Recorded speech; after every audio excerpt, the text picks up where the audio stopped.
சொல்லுங்க, NS Foundation நடத்தின rangoli fest for PCOS அவேர்னஸ்ல பார்ட்டிசிபேட் பண்ணி வின் பண்ணிருக்கீங்க. அதோட எக்ஸ்பீரியன்ஸ் என்னன்னு சொல்லுங்க. ரொம்ப ரொம்ப சந்தோஷமா இருக்குங்க. நாங்கள் 3 பேரும் டீமா போட்டதுல முதல்ல அது ஒரு யூனிட்டி எங்களுக்கு கிடைச்சிருக்கு. ரெண்டாவது வந்து இந்த என்எஸ் ஃபவுண்டேஷன் வந்து எங்களுக்கு வந்து அவேர்னஸ்ங்கிறது வந்து எங்க லைஃப்ல ஒரு முக்கியத்துவத்தை இடம் பெற்றிருக்குது. ஏன்னா என்னன்றதே தெரியாம இருந்தோம். நீர்க்கட்டின்னு மட்டும்தான் தெரியும்.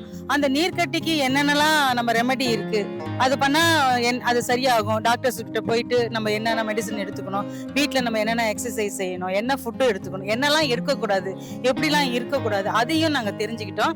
அது இன்னும் பார்க்கும்போது எங்ககிட்ட எங்கள் கீழே இருக்கிற எல்டர்ஸ் நாங்கள் வந்து எங்கர்ஸ் கிட்ட நாங்கள் வந்து இதை பற்றி சொல்ல ஒரு வாய்ப்பு. கூகுளில் போய் நாங்கள் ஒரு வாரமாக பார்க்குறோம். ஒரு வாரமாக வந்து எல்லாருமே டீமாக தான் கான்ஃபரன்ஸ் கால் போட்டு நாங்கள் எல்லாருமே டீமாக போயிட்டு வீட்டிலே கேட்க ஆரம்பிச்சிட்டாங்க, என்ன பேசிட்டு இருக்கிறீங்க அப்படின்னு.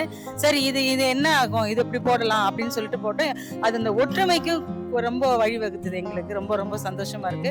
ரெண்டாவது வந்து நாங்கள் முதல் பரிசு வின் பண்ணதுல ரொம்ப ரொம்ப மகிழ்ச்சி.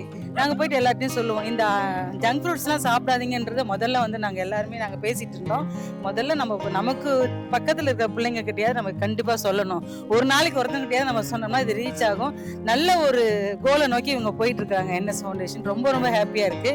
இது மாதிரி மேலே மேலே இன்னும் நிறைய விஷயங்கள் பற்றி எங்களுக்கு அவேர்னஸ் கொடுக்குற மாதிரி நிகழ்ச்சிகள் நடந்ததுன்னா இதை வச்சு நாங்கள் நிறைய தெரிஞ்சுப்போம். ரொம்ப சந்தோஷமா இருக்கு. பிசிஓஎஸ் இன்ஸ்டாகிராம்ல பார்த்த உடனே எனக்கு ரொம்ப சந்தோஷமா இருந்தது. ஆனா இதை பத்தி எதுவுமே எனக்கு தெரியாது. இது ஒரு கட்டி ஒண்ணு மட்டும்தான் தெரியும். ஆனா அதுக்கு இந்த ரெமெடியக்காக நம்ம அவேர்னஸ் கொடுக்கணுங்கிறதுக்காக உண்மையில எனக்கு கூகுள்னா என்னன்னே தெரியாது. பிள்ளைங்கள்ட்ட கேட்டு அப்புறம் தெரிஞ்சுக்கிட்டு நாங்க 3 பேருமே டிஸ்கஸ் பண்ணி எல்லாம் பண்ணோம். இதை நடத்தின என்எஸ் ஃபவுண்டேஷனுக்கு ரொம்ப நன்றி. தேங்க்யூ. நீங்க சொல்லுங்க மேம், உங்க எக்ஸ்பீரியன்ஸ் எப்படி இருந்துச்சு? என் பேர் தேன்மொழி மேம். இந்த காம்படிஷனுக்கும் போது நாங்கள் நிறைய சர்ச் பண்ணோம். நெட்டில் சில டாக்டர்ஸ் அட்வைஸ் கேட்கும்போது நீர்க்கட்டின்னு தான் தெரியும். ஆனால் அது எதனாலலாம் வருது, என்னென்ன அறிகுறிங்கிறது தெரியாது.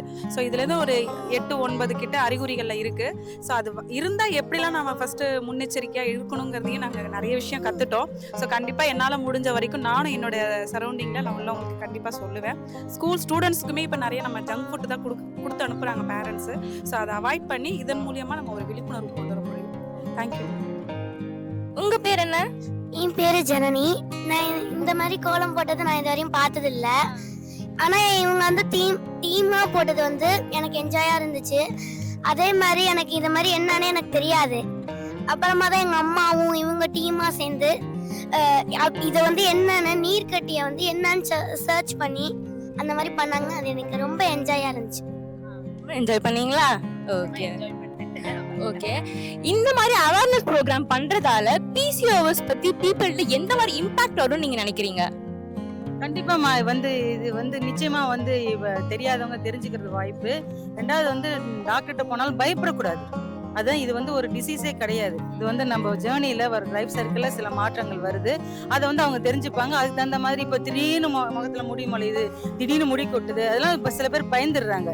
ஸோ அதை வந்து டாக்டர்கிட்ட போயிட்டு அவங்க சொல்லுவாங்க இல்லையா, அவங்களுக்கு இது மாதிரினால தான் இது வருது, இது சரி பண்ணுங்க, இது நீங்கள் இந்த ஃபுட் எடுத்துக்கோங்க, இந்த மெடிசன் எடுத்துக்கோங்க, அவங்க சொல்லுவாங்க. அதனால் பயம் இல்லாமல் இந்த ஜேர்னியை வந்து அவங்க கொண்டு போகிறதுக்கு சின்ன பிள்ளைங்களா இருந்தாகட்டும், பெரியவங்க ஒரு 30 வயசு 40 வயசு இப்போ குழந்தையின்மைங்கிறதெல்லாம் பயப்படவே தேவையில்லை. அதனால அவங்களுக்கு ஒரு பயமில்லாத ஒரு வாழ்க்கையை தொடங்குறதுக்கு இது ஒரு அவேர்னஸா இருக்குது. Okay, thank you ma'am. கங்க்ராச்சுலேஷன்.